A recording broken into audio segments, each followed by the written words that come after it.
The room was quiet enough to hear the hum of the ceiling lights. A mother sat gripping her child's small hand, her knuckles pale and stiff, as the doctor placed a folder on the desk with deliberate calm.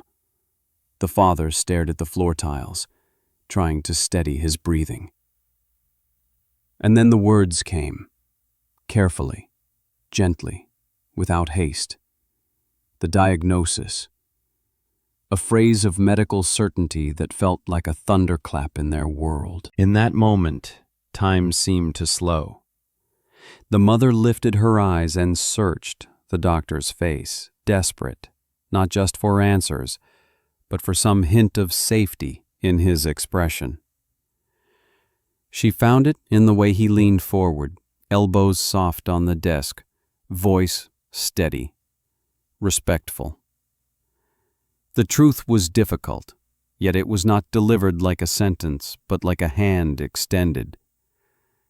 What happened next would change everything for the family sitting in that room. Before we dive into the story, drop a comment below and tell us where you're watching from. Hours earlier, their day had looked like any other. Breakfast rushed between school bags and coffee cups. A routine trip to the clinic scheduled almost as an afterthought. None of them expected the course of their lives to tilt so quickly. They thought the child's symptoms might be a growth spurt, maybe stress. Instead, they walked unprepared into a wall of truth. The doctor's voice did more than diagnose. It anchored a family about to be swept away by fear. His tone was measured with compassion, not clinical detachment. He paused after every phrase, ensuring the weight landed but did not crush. He never looked at the chart more than at them. His eyes rested on the boy's trembling fingers against the exam table, then on the parents' faces. You could see his care in things beyond words. A glass of water offered without asking, a hand softly closing the folder so its printed lines wouldn't be the only thing echoing in the room. Even the way he waited in silence so they could breathe before asking questions. He knew this corridor of shock well. He had walked many families through it before. The stakes hit swiftly. For the boy, it was his health, his future, the fragile dreams forming in a young mind. For the parents, it was the very axis of their lives, protecting a child, imagining the years ahead now rewritten in an instant. Stability seemed to falter, like a table with one leg suddenly cut short. Every laugh, every routine, every assumption of tomorrow felt vulnerable. Outside, life carried on as normal. Cars passed on the street. Someone bought flowers from a vendor. A phone chimed in the waiting room. But here, time had folded around them, holding them in suspended disbelief. The father's hand finally lifted, brushing a tear from his wife's cheek. He whispered a promise that he'd stay strong, though his voice cracked with the effort. To understand why that moment mattered, we need to go back. Before diagnosis, before tears and trembling silence, there was an ordinary life, one marked by simple routines and ordinary hopes. And within that ordinary life were the small signs that no one first saw, the origins of a journey that would reshape them all. Their mornings had a rhythm that felt timeless. The alarm rang, the smell of toast filled the kitchen. School shoes scraped against the tiled floor as the boy slid them on without tying the laces properly. Laughter bounced across the hallway when he teased his sibling about forgetting homework. Their little home, though modest, was alive with warmth and movement. The boy was the center of this orbit. Boundless energy carried him from room to room. He talked endlessly about dreams of becoming an inventor, sketching contraptions with mismatched crayons, showing his parents how one day he'd build machines that could fly or make chores vanish. His giggles filled the evenings, chasing the family dog across the backyard, until dusk softened into dinner time. Meals were simple but rich in connection. Stories shared over the table, arguments about vegetables, plans made for weekends. These were the threads of harmony. There were soccer games at the park, science projects with cardboard and glitter, the quiet sighs of a mother checking homework under the faint lamplight of the living room. Nothing extraordinary, and yet everything precious. This was there before, a time when illness was remote, a concern measured in fevers or bandages, nothing deeper than what rest and soup could cure. The child's laughter seemed endless, his legs seemed strong, his optimism unshaken. That's what made what followed so hard. The contrast between boundless vitality and the creeping shadow that would soon arrive. The parents, though hardworking and often tired, took pride in crafting stability. The father commuted long hours, but returned each night determined to read bedtime stories. The mother juggled schedules, balanced work, and kept the household flowing like a well-oiled machine. Neither suspected that those little efforts to preserve normalcy would soon be tested beyond measure. And somewhere just beyond their ordinary orbit, the doctor who would one day change everything was living his own routine. He believed in medicine not just as science, but as service. He often said to colleagues, "Every diagnosis is more than words. It's a family's entire world shifting." His reputation was built not on the brilliance of sudden cures, but on the steady kindness he carried. The families who knew him remembered the way he listened before speaking, the way he cared for dignity as much as health. That philosophy would matter far more than they yet knew, because while these parents smiled at their child's drawings on the fridge door, while the boy dreamed of inventions to change the world, subtle signs had already begun their whisper. A fatigue shrugged off, a stumble excused as clumsiness, a pale face after an afternoon of play. But at this time, no one gave it weight. Looking back, those normal mornings take on a fragile shine. They were unaware of the storm forming just beyond the horizon, yet those ordinary days were not wasted. They created memories that would serve as anchors later, when the family would cling desperately to laughter as proof that joy could still exist. For the child, dreams stretched bright and wide.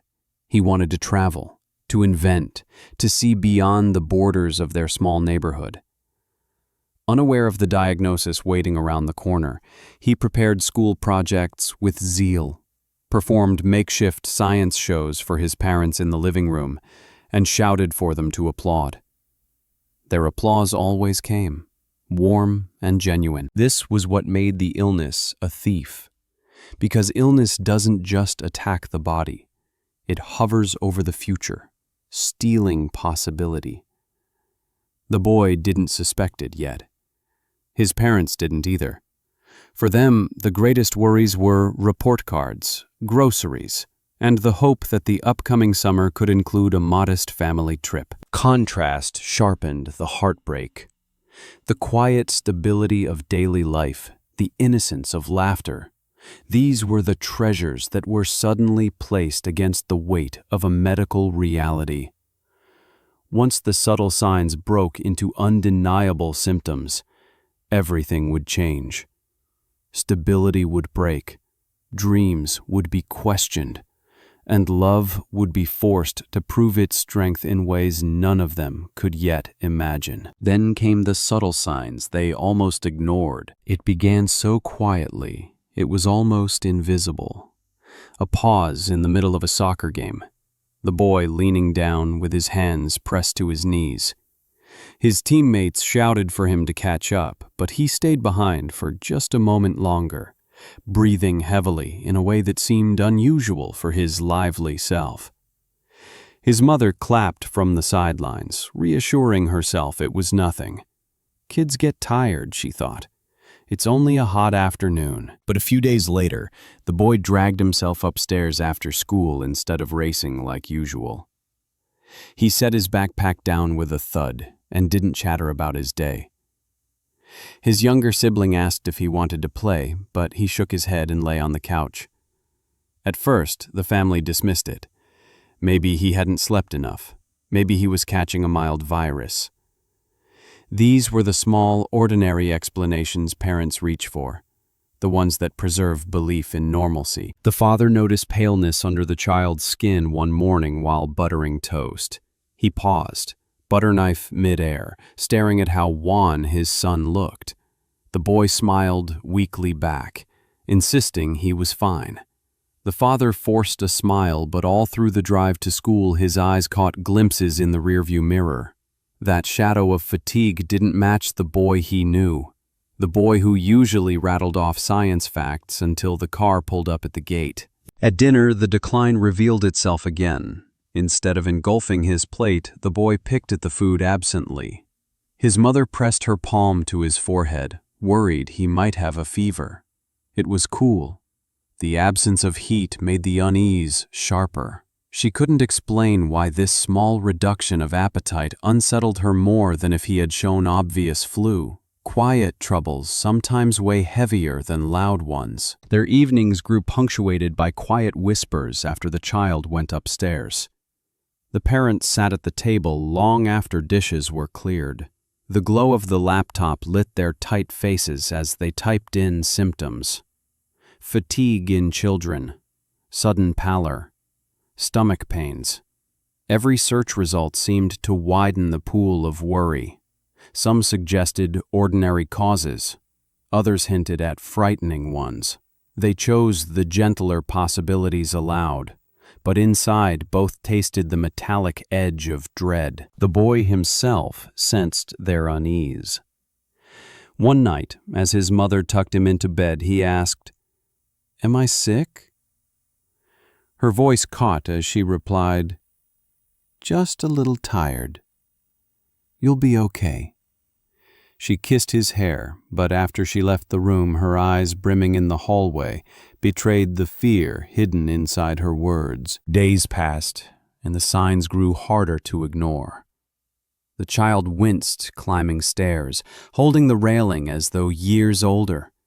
A bruise bloomed on his shin without memory of a fall. His sibling teased lightly at first, "You're just lazy," but then grew quiet when the brother only responded with a tired smile. Childhood energy was draining out like water from a tiny crack. The tipping point came one Saturday morning. The boy, usually awake first to watch cartoons, slept long into the morning hours. His parents stood at his doorway, staring at the rise and fall of his chest. Relief flooded when he finally stirred, but the weight of his groggy eyes sealed the decision they had been circling. Silence hung in the kitchen as they acknowledged what neither wanted to say. It was time to see a doctor. That evening, fear and denial wrestled on the couch while the children slept. The father argued for optimism. Maybe anemia, maybe allergies. The mother countered with her gut instincts, loud in the quiet. Tears slid down her face as she admitted what was hardest to speak. "Something is wrong." His hand wrapped hers, an unspoken truce that they would face whatever answered their questions. By the next morning, their choices condensed into a firm plan. They would book an appointment. However frightening the answers, uncertainty had already become unbearable. They gathered school records, noted symptoms, prepared for explanations. The boy protested lightly. "I hate doctor visits," but agreed when his mother promised it was just to make sure he stayed strong. There was an undeniable weight on each step toward that clinic. Every parent knows the edge between routine and rupture, the moment you sense life could tip in either direction. For this family, what began with subtle signs had become an unignorable call. They walked, not into an ordinary checkup, but into the brink of transformation. That's when they walked into the clinic, and everything changed. The clinic room felt smaller than it was. Pale walls, a single window, and the quiet shuffle of papers amplified the tension that had occupied every corner. The boy sat on the exam table, swinging his legs slowly, his sneakers brushing against each other in soft rhythmic taps. His parents sat close together, hands clasped, leaning forward as if bracing for impact. The doctor entered with a calm that was deliberate yet not distant. In his hands, the folder that held the truth. He didn't sit right away. He greeted the boy first, acknowledging him not just as a patient, but as a person. A gentle question about his favorite subject in school, a kind smile when the boy whispered, "Science," in a voice that barely rose. Only then did he pull the chair closer to the desk and open the folder, a motion both simple and heavy. The room's focus shifted instantly. The first words came carefully. No jargon, no technical riddles, just the essence of the truth, distilled into clarity. A diagnosis, a name for what had been slowly eclipsing the child's energy, a set of words that sounded clinical on paper but carried years of consequence in real life. The sound of it lingered in the air like smoke you can't wave away. The mother blinked rapidly, as though she could unhear it if she didn't fully let it land. Silence followed. The father bent his head forward, pressing his thumb against his brow. He wanted to ask questions, but none were formed yet. The boy glanced nervously between his parents, sensing something far larger than the words he understood. In that silence, grief appeared, not loud, but quiet and suffocating. The doctor didn't fill the pause too quickly. He allowed them a moment to breathe. Then his voice carried again, measured but warm. He explained the reality of what the diagnosis meant, the challenges ahead, the tests to confirm details, and the landscape of treatment possibilities. He shared the truth without sparing them its weight, yet threaded through each phrase was a line of assurance. You are not facing this alone. You could see the mother's grip tighten around her son's hand. She squeezed as if she could anchor him back to the vibrant child he had been only weeks ago. A single tear traced down her cheek. She didn't brush it away. The father finally asked, his voice unsteady, "What does this mean for his future?" The doctor leaned closer, shoulders inclined toward them, acknowledging the courage in the question. His answer was layered, realistic about difficulty but not stripped of possibility. What was striking wasn't only the information shared, but the way it was shared. His pauses gave space for the parents' emotions to surface. His tone carried weight, but never finality. His eyes met theirs again and again, as if to remind them they weren't abstract cases, but humans with everything to lose, and perhaps much to reclaim. The boy tugged at his mother's sleeve and asked quietly, "Am I in trouble?" It was a child's simple way of translating fear. His mother bent low, voice trembling. "No, love, you're not in trouble." She kissed his forehead, her message more for herself than for him. The doctor watched, then added softly, "Your body's fighting hard. We'll help it." A line simple enough for a child's ear, but resonant enough for parents desperate to hear a path forward. Blue ink marked the forms as the doctor outlined next steps. Examinations, specialists, possible treatments. Yet the air in the room remained thick, each word layered with decades of meaning the parents couldn't yet digest. Still, in the rhythm of his delivery, there was a strange balance.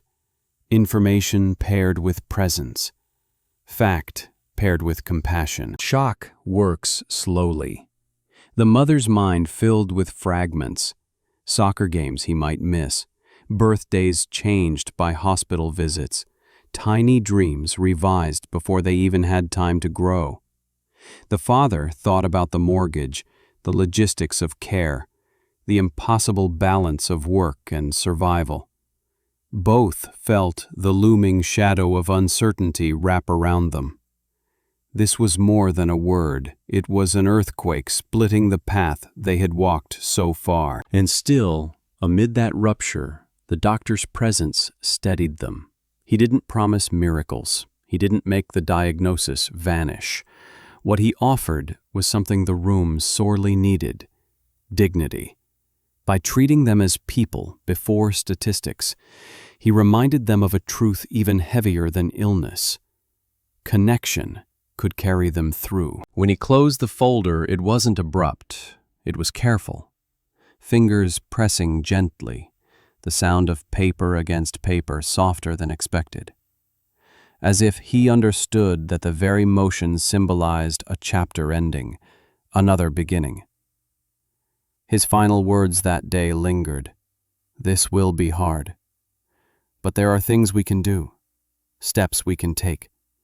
You will not walk it alone. The parents nodded, not from understanding everything, but from accepting that this guide, this physician, was stepping into the heart of their family story.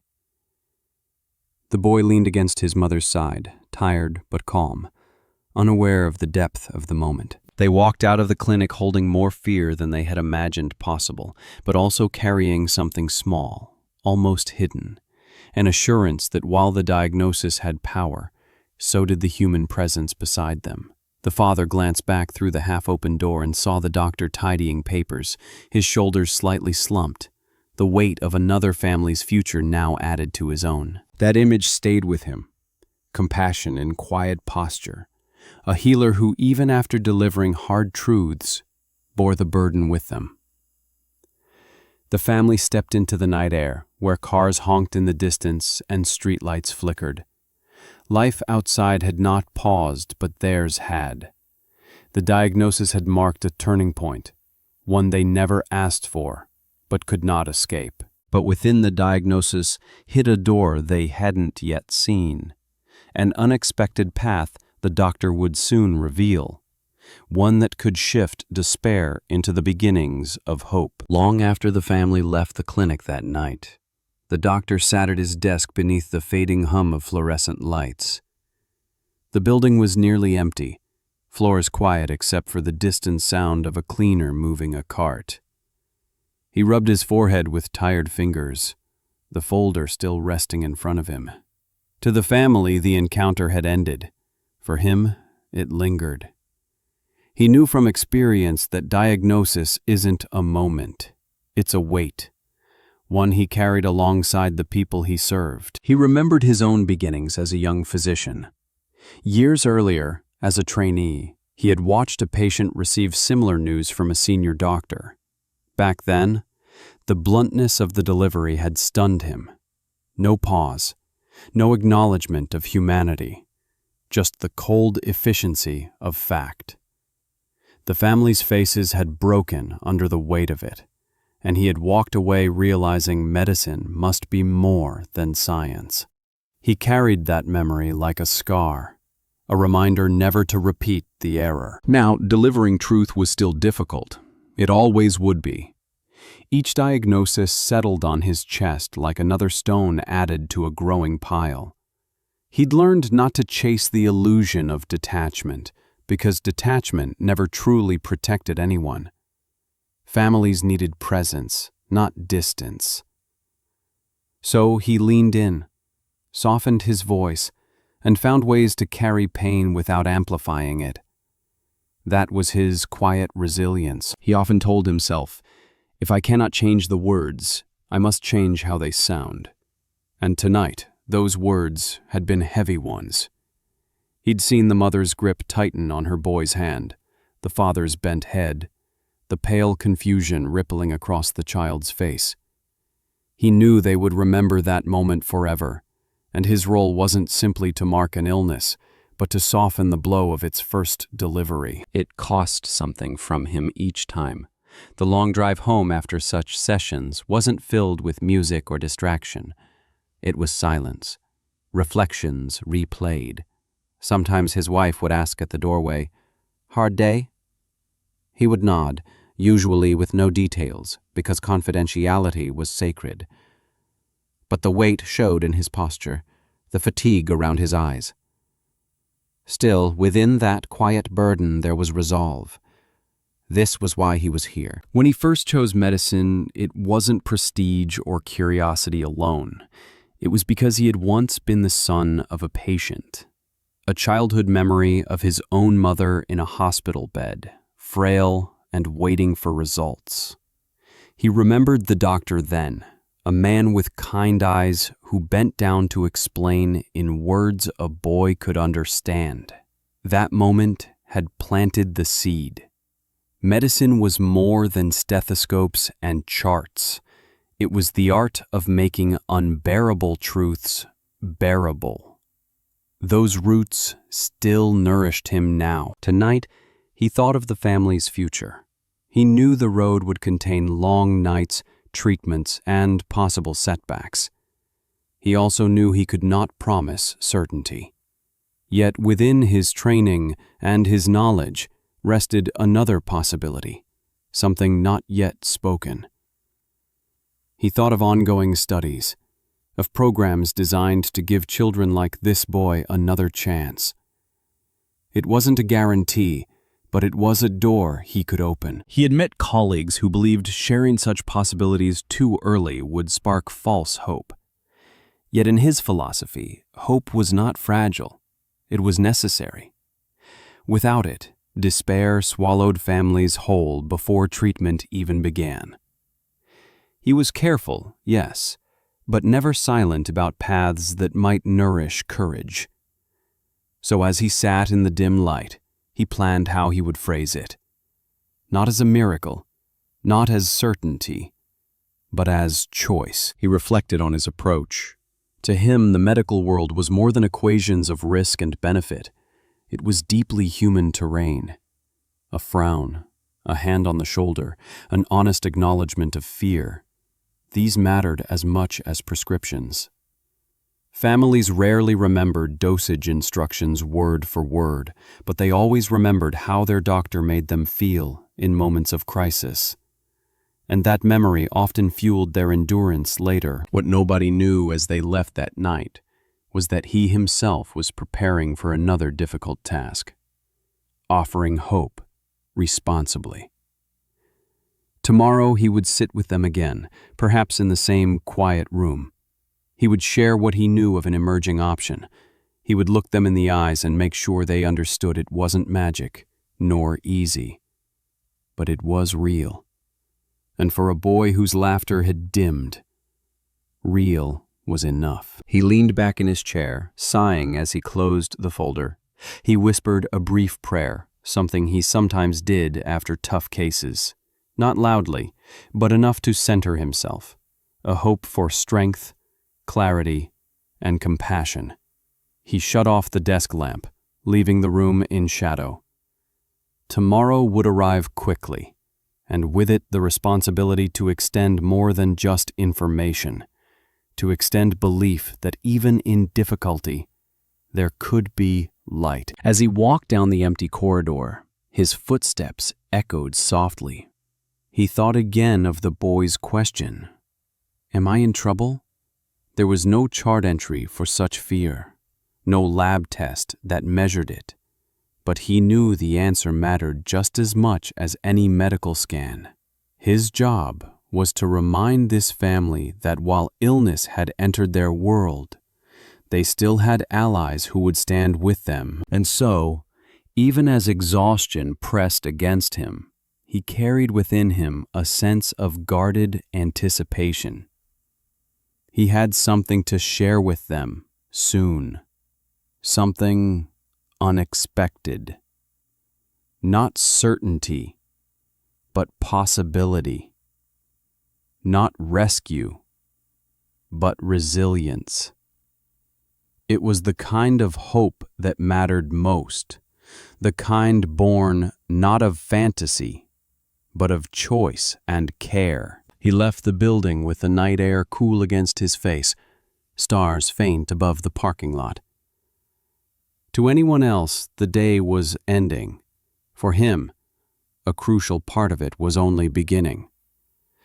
Tomorrow he would return to that family, not just as a bearer of news, but as the bearer of a hidden hope. He offered them something unexpected that night. The family returned to the clinic, expecting more of the same: charts, explanations, timetables they didn't want but needed to follow. Their steps down the hallway were heavy, the mother carrying a notebook full of questions, the father carrying silence. The boy shuffled beside them, clutching a worn action figure he insisted on bringing, a reminder that childhood still existed beneath the weight pressing on them. The doctor entered once again with his familiar calm. He greeted the boy first, a small detail that mattered. After brief updates on the test results, he shifted the rhythm of the conversation. His voice didn't change in tone, but something in his posture signaled they weren't only here to review grim medical charts. He leaned forward, elbows resting lightly on his knees, eyes steady with that same grounded compassion. "Beyond treatments we normally discuss," he began softly, "there are sometimes programs designed for situations like this. They're not promised cures, but they can offer doors that weren't open a few years ago." He paused, letting the words breathe, understanding how immense they would sound to ears desperate for any lifeline. The parents looked at each other, exchanging silent disbelief. They had braced for limitations, cautions, maybe even timelines they didn't want to hear. Instead, what they received was the suggestion of a different road. A road they had not even known existed. The mother clutched the notebook tighter, her pen motionless. The father's brows drew together, not from anger, but from fragile wonder. The doctor explained there was a research initiative nearby. It wasn't distant or unreachable. It had been quietly running for months, and a small number of children were participating. The program combined established care with carefully monitored new approaches. Not reckless experimentation, he assured them, but carefully built opportunity. "It won't erase what your child faces," he said, "but it might help him live through it differently." He chose his words carefully, always weighing honesty against the human need for hope. He described not miracles, but possibilities. He spoke of families who, while still fighting, found relief in the extra strength the program gave their children. He didn't wrap it in promises. He placed it in their hands as choice, not decree. The boy's mother's eyes filled as she whispered, "So there is something?" The doctor nodded slowly. "Yes, something." It wasn't much, but to a parent who had been bracing for the collapse of dreams, something was enough to crack despair. The child himself looked puzzled, turning his action figure in his hands. He didn't grasp the language of programs or therapies, but he looked toward his parents, reading their faces.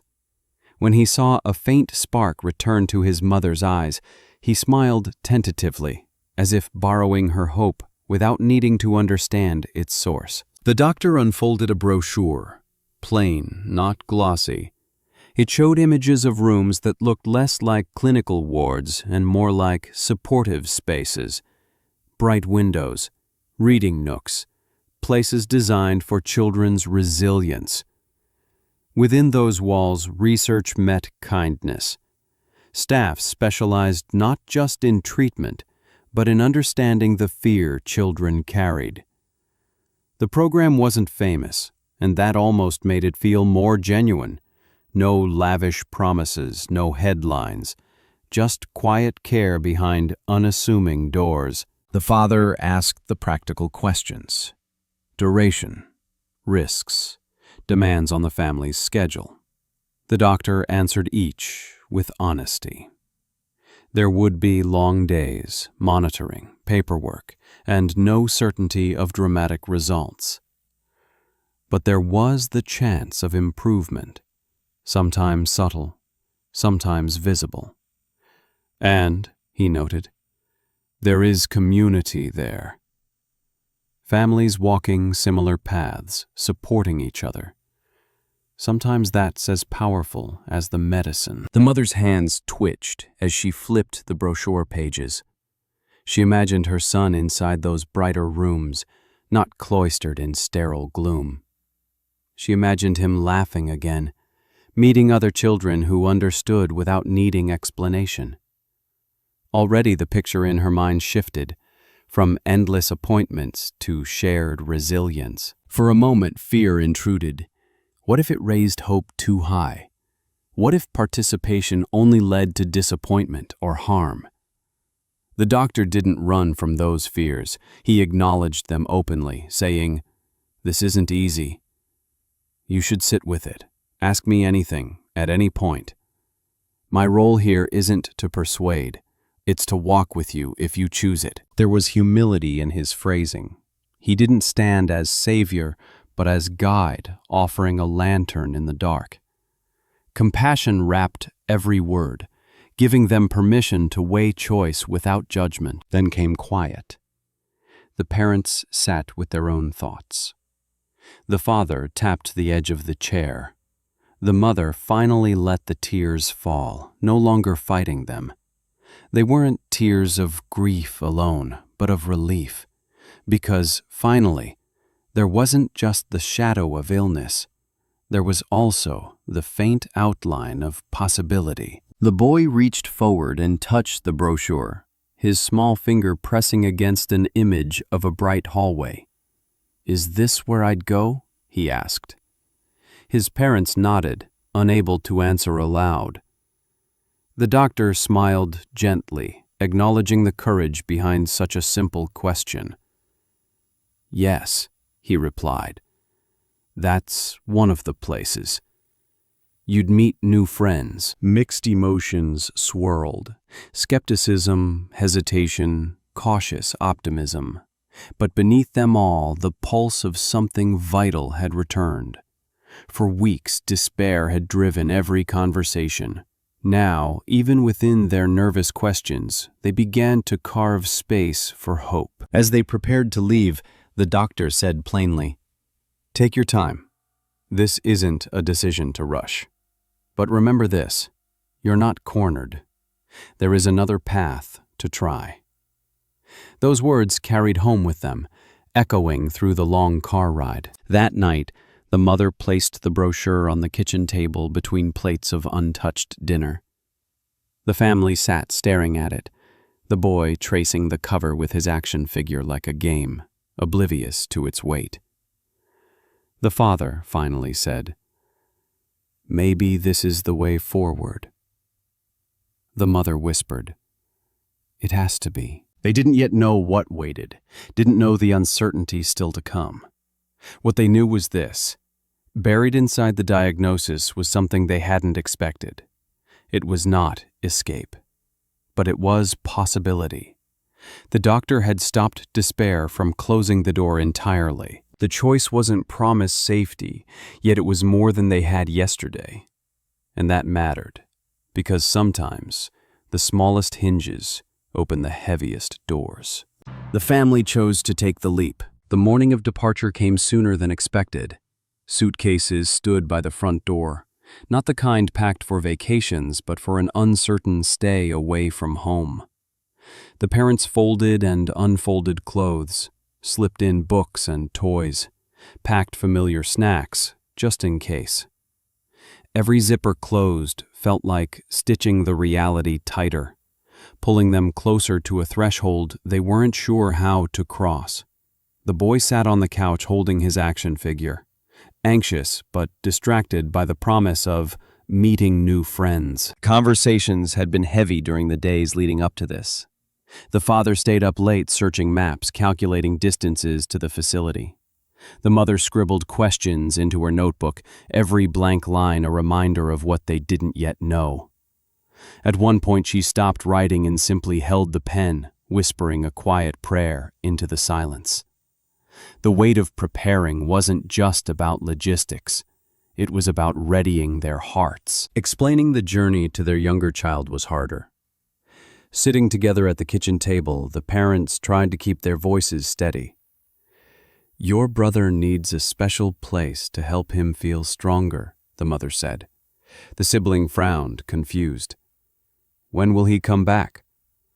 The father replied gently, "We don't know yet, but we'll visit. And you can send drawings." Tears welled, but the younger one nodded solemnly, clutching a crayon as if already beginning the first message of hope. The night before leaving, the family shared an unusually quiet dinner. Plates stood half full, but conversation filled the space. They spoke of simple things, favorite cartoons, the neighbor's new puppy, as if holding on to ordinary normalcy one more time. Yet under every casual word lay the truth. Tomorrow, nothing would feel the same. At bedtime, the mother lingered longer than usual, holding her son while he fell asleep. She whispered softly, "We're walking toward hope." That's what tomorrow is. The drive to the facility was subdued.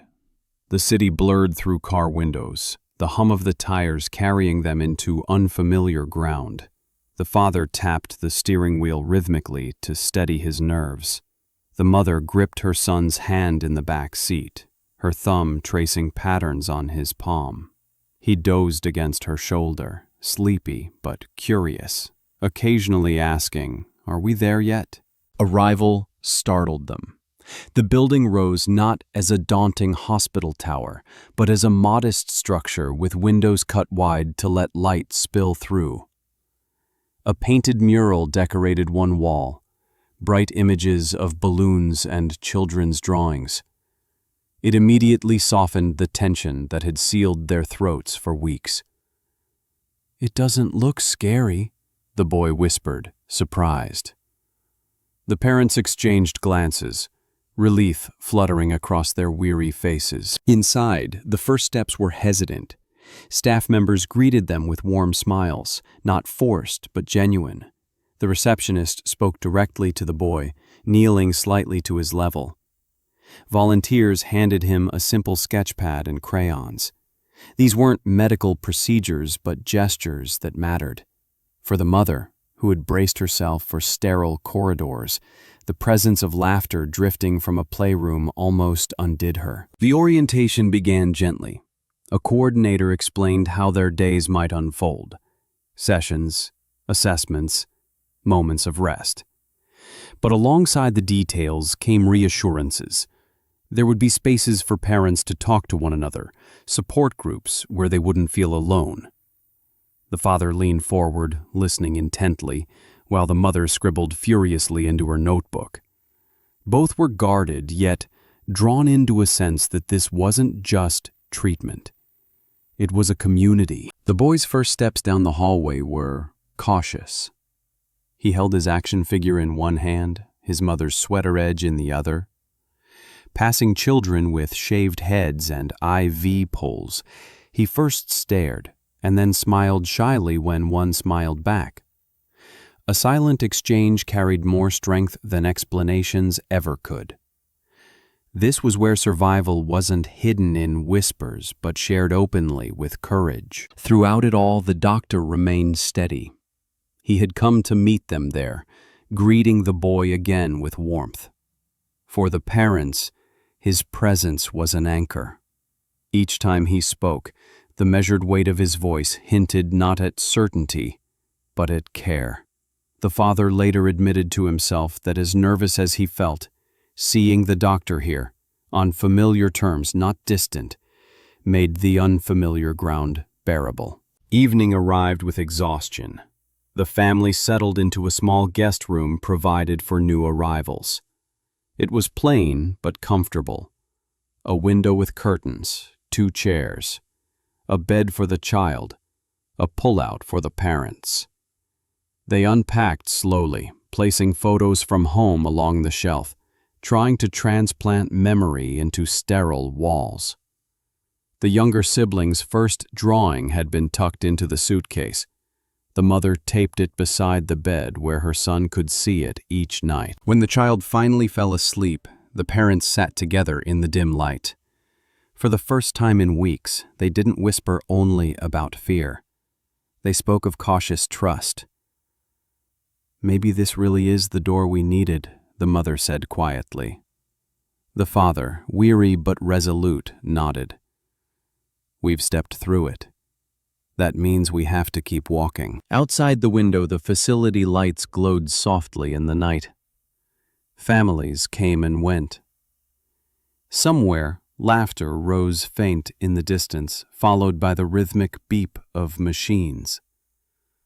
Life here was a strange mix of hardship and tenderness.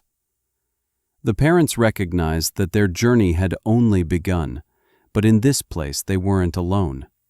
That recognition itself was medicine. But no journey of hope comes without tests. The first days inside the program unfolded with a strange rhythm, part comforting, part overwhelming. Mornings began with routine checks, temperature, weight, gentle questions about pain. The boy answered politely, though he looked down as if each number carried a weight he didn't want to discuss. The parents watched every exchange, secretly holding their breath, waiting for something to shift. Instead, the early stages brought discomfort, not relief. The first treatments were gentler than they had imagined, but still hard on a child's body. Nausea arrived uninvited. The boy gripped the edges of a basin with pale knuckles, his small form trembling after each session. His mother rubbed slow circles across his back, whispering encouragement, as though each word could push away queasiness. The father stood nearby, feeling useless, wanting to trade places but powerless to reduce his son's suffering. Exhaustion settled in quickly. Once, the child would chatter endlessly about inventions. Now he lay still for hours, eyelids heavy. The mother tried to read aloud, but often her voice faltered when she noticed he had drifted into uneven sleep. The silence replaced his laughter, and even the hospital corridors seemed to echo with what was missing. At night, the parents quarreled in whispers. One worried they had raised false hope. The other argued patience. "It's just the beginning. We can't expect change yet." Exhaustion sharpened their words. Tenderness resurfaced only when they turned toward their sleeping child, the arguments dissolving into shared tears. The strain of balancing fear with hope created cracks in even the most resilient love. The doctor noticed. He made unannounced visits, stepping into their room not with charts but with questions like, "How are you holding up?" Sometimes the parents deflected, insisting they were fine. Yet the doctor's steady gaze invited honesty. The father once admitted, "I thought we'd see progress sooner." The doctor nodded, acknowledging expectation without judgment. "That's natural. But healing doesn't always announce itself right away. Let's hold steady together." Despite his reassurance, days remained heavy. The boy's appetite disappeared. Food went untouched on trays, the scent enough to make him grimace. His body thinned, and his parents' hearts sank with each notch lost on the belt of his pajama pants. Nurses tried smoothies, soups, even ice cream. Nothing seemed to steady the decline. The mother scribbled questions in her notebook so fast she nearly tore the pages. The father buried himself in scheduling and logistics, his form of control against the storm. One evening, the tension snapped. Sitting in the small guest room, the father slammed his hand against the table. "We're putting him through this for what? More weakness?" The mother snapped back. "Do you think I don't see it? Do you think it doesn't tear me apart?" They stood in silence, guilt heavy in the room. Finally, their son stirred from the bed, faintly whispering, "Please don't fight." The words crushed them more than any argument. They hurried to his side, each taking his hand, silently begging forgiveness. The doctor understood these moments weren't failures, but natural fractures in unbearable circumstances. He met them the next morning and reminded them, "Your love for him is why emotions feel this strong. Don't measure progress in days. Some battles are counted in moments of endurance." His calm didn't erase their pain, but it gave shape to perseverance when they were running out of reasons to keep going. Parallel to their struggle, life pressed on in the facility. They encountered another family. A girl, slightly older than their son, sat drawing in the playroom, tubes running from her small arm to a quiet machine. She sketched bright suns and flowers, while her bald head glistened under fluorescent light. Her mother explained softly that the program hadn't been easy for them either, but slowly, life had begun to tilt toward possibility. The boy watched the girl laugh over a crooked cartoon face she drew, and something shifted inside him. For the first time in days, he smiled. That moment cracked something open. Witnessing another child carry her weight without despair touched him in ways medicine couldn't. It quietly touched his parents, too. They saw that suffering wasn't unique to them, that resilience was quietly stitched in many corners of the building. Compassion built a kind of community proof. If others could endure, maybe they could too. Still, nights brought the hardest valleys. Some evenings the boy cried softly, insisting he wanted to go home. His mother held him, torn between honesty and comfort. "I know it's hard," she whispered, "but this place is helping, even when we can't see it yet." Her words carried hope she wasn't fully sure of, but he clung to them the way a drowning swimmer clings to driftwood. Fatigue struck them all. The father fell asleep on stiff chairs, neck bent awkwardly, snoring lightly. The mother forgot meals, sustained only by coffee from the vending machine. They felt themselves unravel under the weight of sleeplessness and uncertainty. For a brief moment, the father confessed he considered pulling their son out. "At least at home he'd be comfortable," he murmured. The mother silently feared he might be right, but deep down, a voice whispered, giving up now would strip away the very sliver of hope they had fought to uncover. It was during one such heavy night that the doctor stopped by again. He found the mother weeping softly beside the bed, clutching her son's hand while the father slumped against the wall, eyes closed in defeat. The doctor sat quietly for a long moment, simply present. Finally he said, "You're not failing by feeling this way. You're human.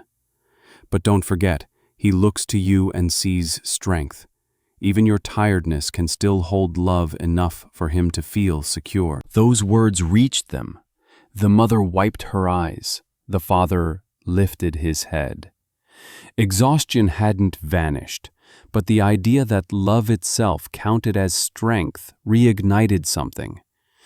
They realized setbacks didn't erase progress. It was the will to continue through them that mattered most. And slowly, though without grand gestures, they decided to stay, to endure another day, then the next. They recommitted, not because the treatments suddenly grew easier, but because the doctor's presence, combined with glimpses of courage from other families, convinced them this valley wasn't forever. The nadir, the lowest moment, had nearly broken them. But cracks, though painful, sometimes allow light to seep through. Just when they thought the path was too heavy, something shifted. The morning began like so many others in the facility. Routines that blended together, monitored vitals, whispered prayers in a quiet room. The boy woke tired, eyes still ringed with shadows, but no worse than yesterday. His mother helped him sit up, brushing his hair from his forehead.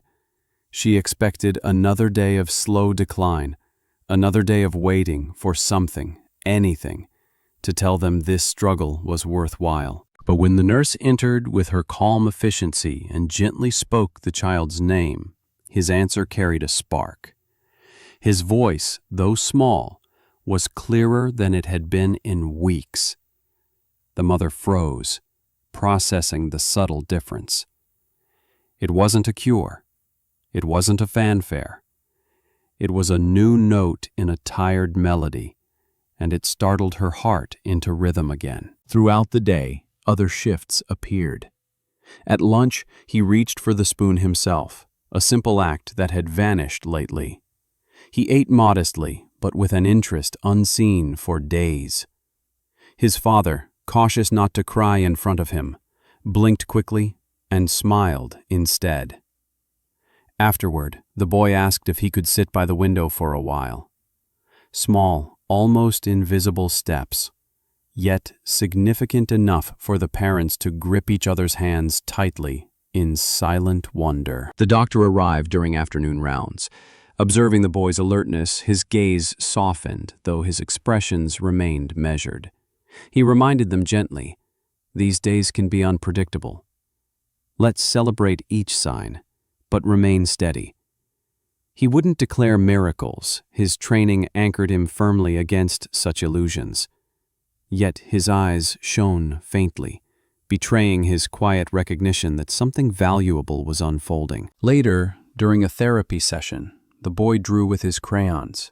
At first, scribbles filled the page, lines intersecting without pattern. And then he paused, rested his head, and with a renewed hand sketched a figure. His family, 3 forms standing hand in hand under a simple house and sun. He lifted the paper weakly, offering it to his mother. Tears rushed her cheeks without permission. This wasn't just a drawing. It was evidence of spirit emerging again, color returning to a world that had looked gray. That evening, the parents sat with the doctor in their small room. The fathers shared what they had seen, the brighter eyes, the appetite, the eagerness for color. The mother showed him the drawing, edges already bending where her hands had clutched it. The doctor studied it thoughtfully, recognizing in the child's art what charts couldn't record. Joy rediscovered. He said quietly, "Progress isn't only measured by labs. Sometimes it's measured in the return of laughter or the will to create." The boy slept soundly that night, his breaths more even than they had been. The mothers stayed awake longer, staring at the drawing on the bedside table. She understood setbacks could return, new fragilities still defined their days, but she also knew she had glimpsed the other side of despair. Life wasn't sprinting yet, but it was stirring. That stirring was enough to remind her that hope was not foolish, it was justified. The following week consolidated this fragile victory. He began participating in playful interactions with the other children. He smiled when the girl from earlier showed him another of her drawings, even added his own crooked son beside hers. Connection grew where silence had reigned.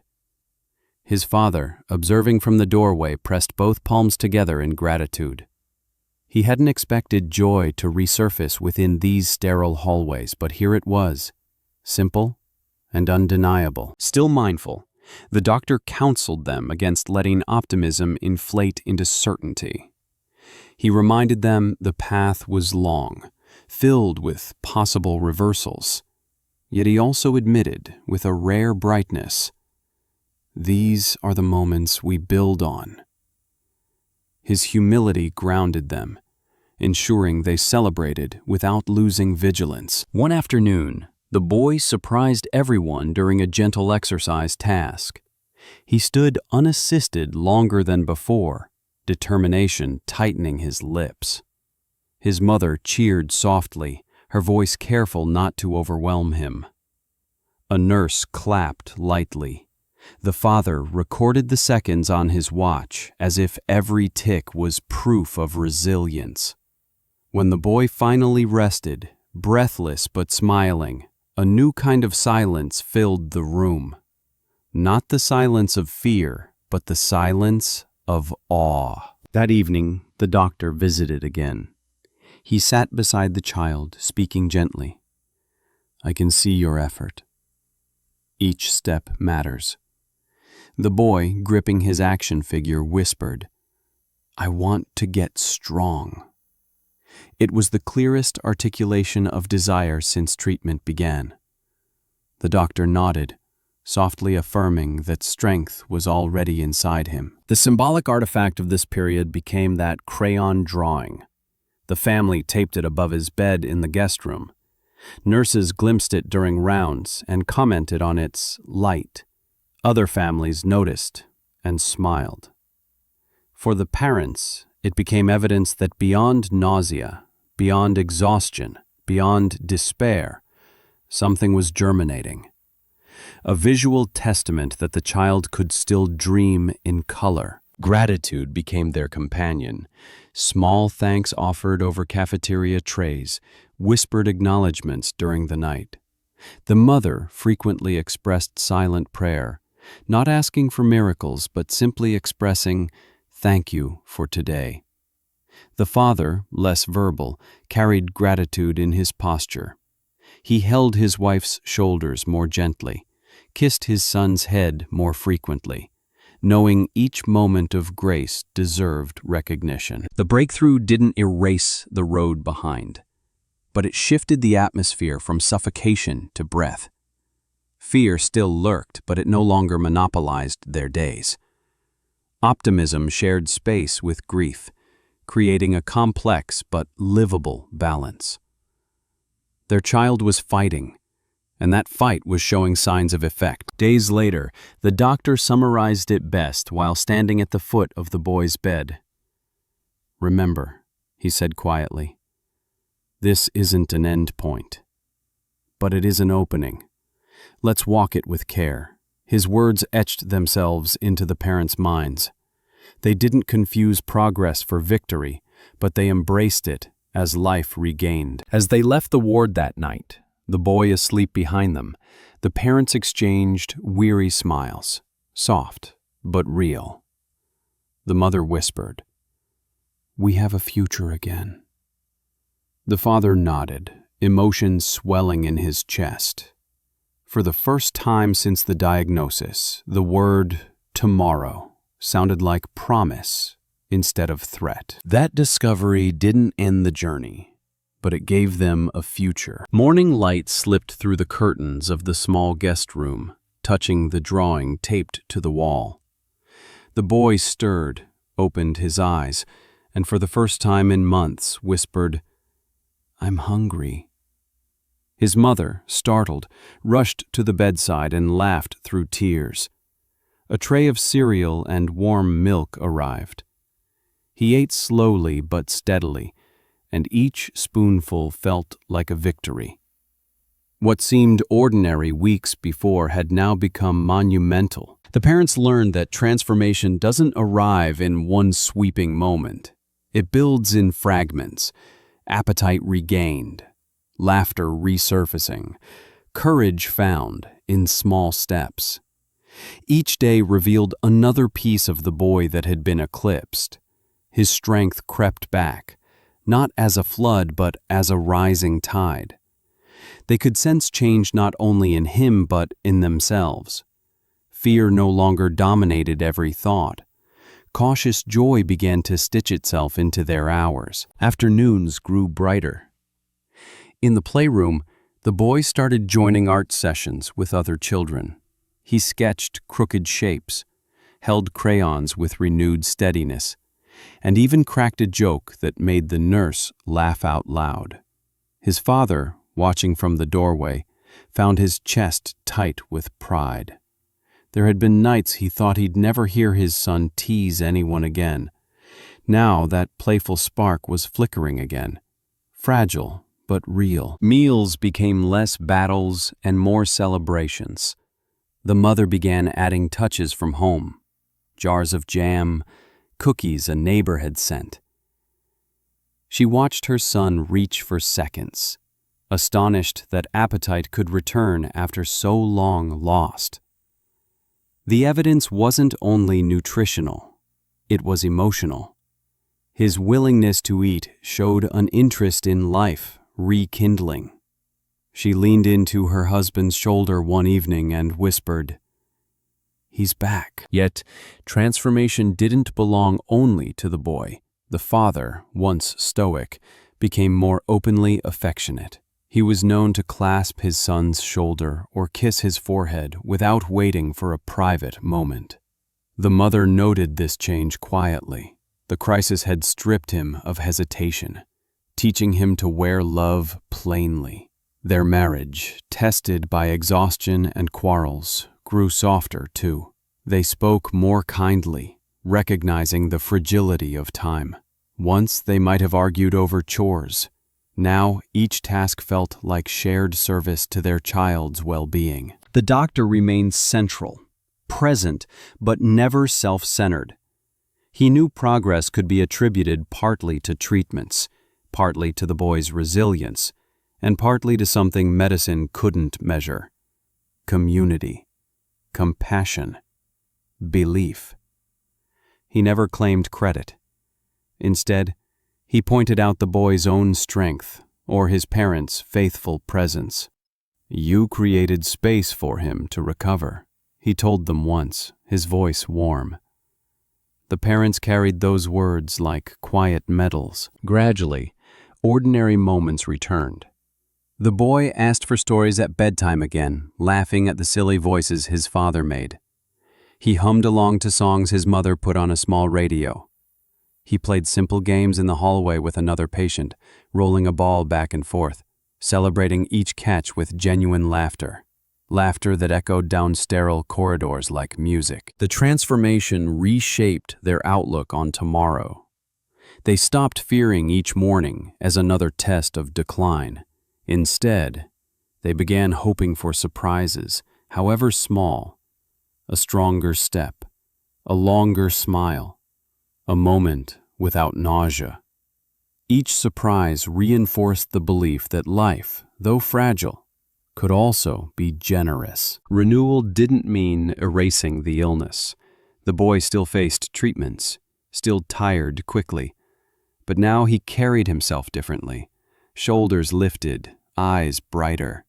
He spoke of the future again in his own childish terms: plans to return to school, to finish the experiment project waiting unfinished in his room back home. Each plan was like a flag planted in unknown territory, claiming tomorrow as his own. The parents also transformed in how they related to fear. They no longer drowned in it. Instead, they carried it like something acknowledged but not dominant. They knew setbacks might still come, but fear had been dethroned by gratitude.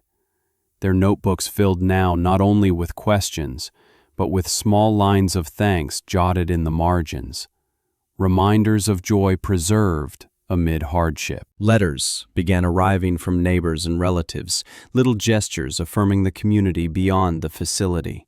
The mother pinned them by the bedside. Their son read them aloud haltingly, his voice stronger each week. Even the act of reading became a form of renewal, proof that alongside physical healing, his mind and spirit were reclaiming ground. The doctor once walked into the playroom to find the boy drawing not hospitals or beds, but rockets. Bright rockets blasting into an oversized sky. He watched quietly and thought privately, "This is what hope looks like." When the boy turned and smiled, lifting his drawing, the doctor praised not the art itself, but the dream it carried. "That sky looks wide," he said gently. The boy replied, "Because I want to fly again." Renewal also appeared in subtle family rituals. They began saying a short prayer of gratitude before each meal at the facility, a habit they had never practiced so formally at home. The ritual wasn't about religion alone, but about recognition that each bite of food, each shared moment of breath was an undeserved gift. Even the nurses noted the atmosphere in their room felt different, softer, as if the air itself carried tenderness. They realized, looking back, that the diagnosis had been not only an ending, but also a beginning. If it had torn stability apart, it had also opened them to deeper forms of love, resilience, and connection. Ordinary life, once taken for granted, now glowed with radiance. Renewal wasn't measured in perfect health alone, but in perspective. The ability to recognize beauty in the ordinary and strength in the fragile. The boys' laughter returned. Not constant, but frequent enough that it became the soundtrack of their evenings again. Each chuckle reminded them of who he was before and who he still could be. To his parents, that laughter was better than medicine.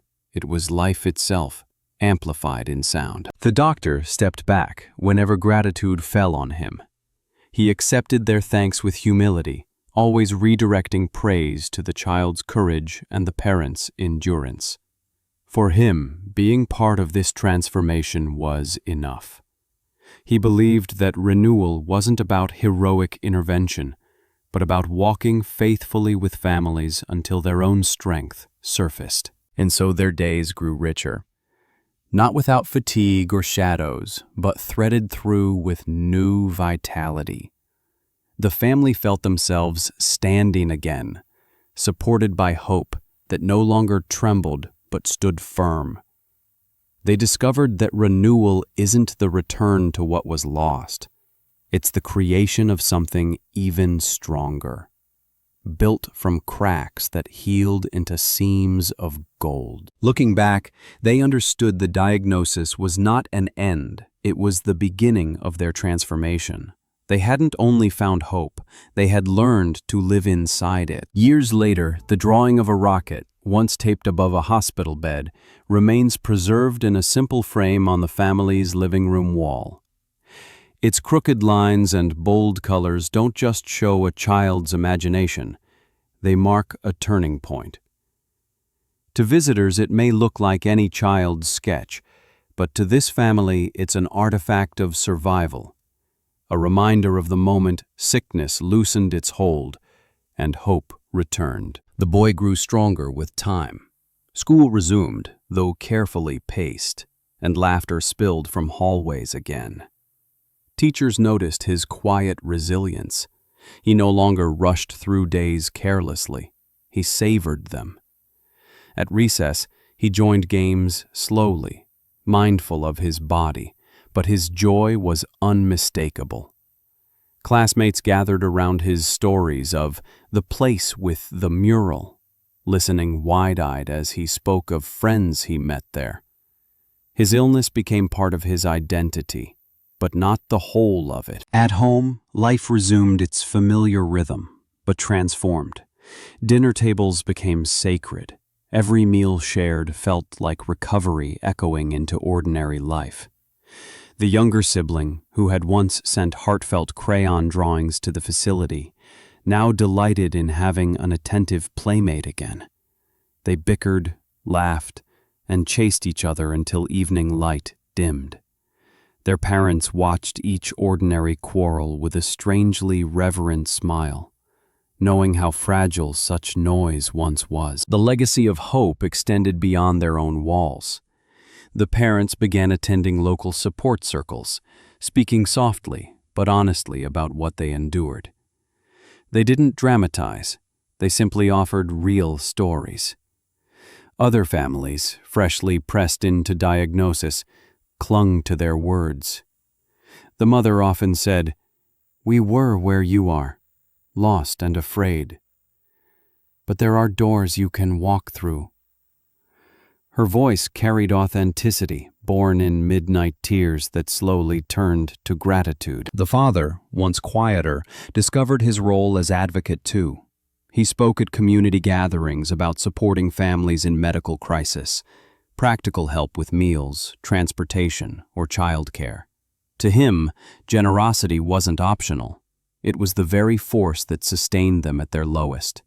He didn't forget the letters, the cookies, the small gestures that arrived during their hardest weeks. It isn't just medicine that heals, he told neighbors. It's compassion. And through it all, the doctor remained part of their unfolding story.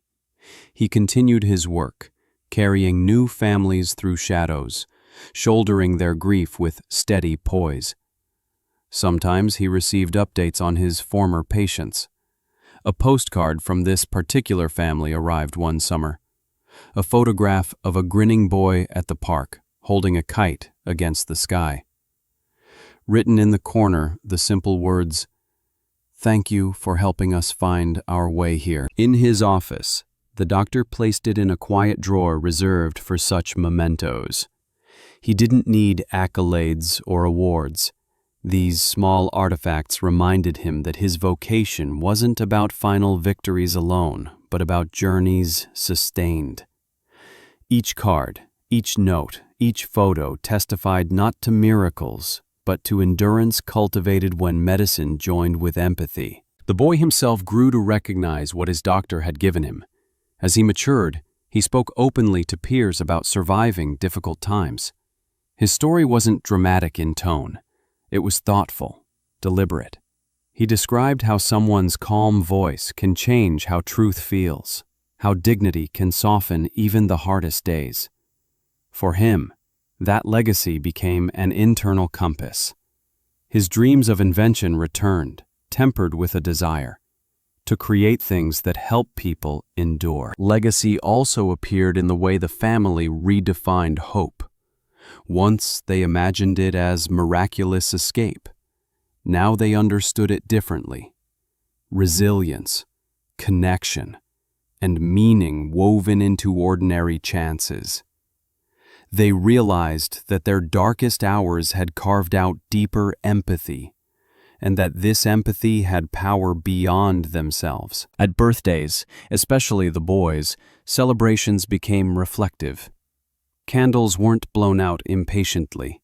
They lingered on each flame, recalling nights when the future felt uncertain. Gratitude replaced haste. Photos captured not just faces smiling, but eyes glistening, a subtle difference understood only by those who know loss closely enough to savor presence as triumph. The younger sibling, once too young to grasp the full crisis, absorbed this culture of gratitude too. Growing up, they often said, "We live on borrowed brightness."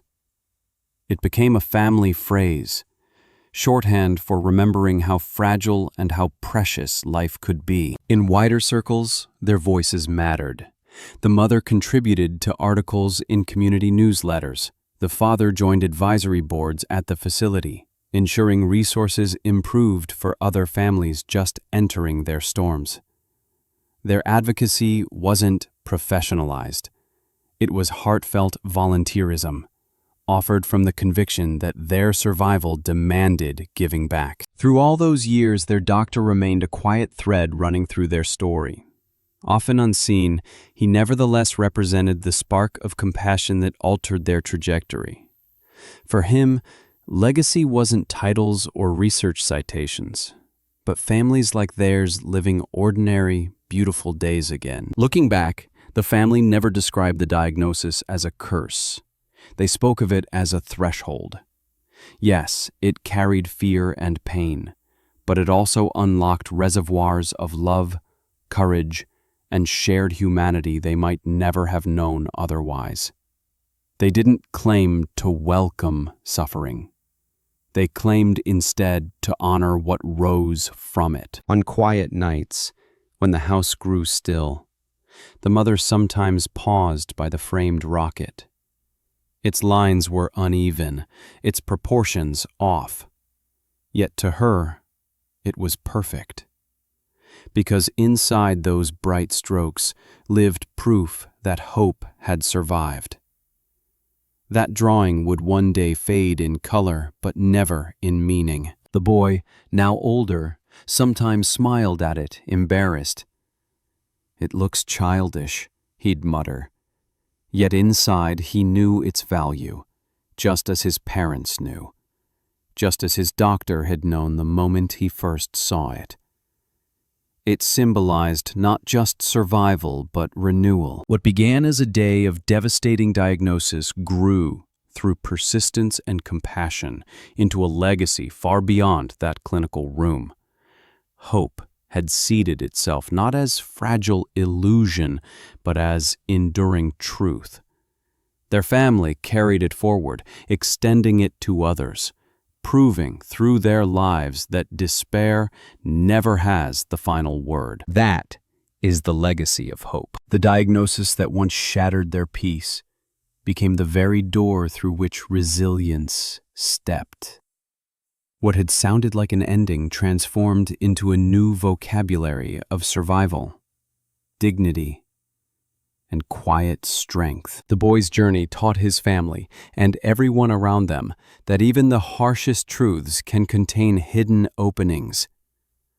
Inside the clinic's walls, they found not only treatment but community. Not only a physician, but an advocate who carried their burdens without claiming glory for himself.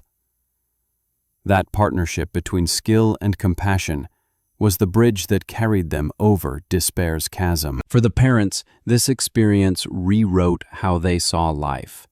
Every ordinary day became a holy place. Breakfasts, laughter, even disagreements at the dinner table.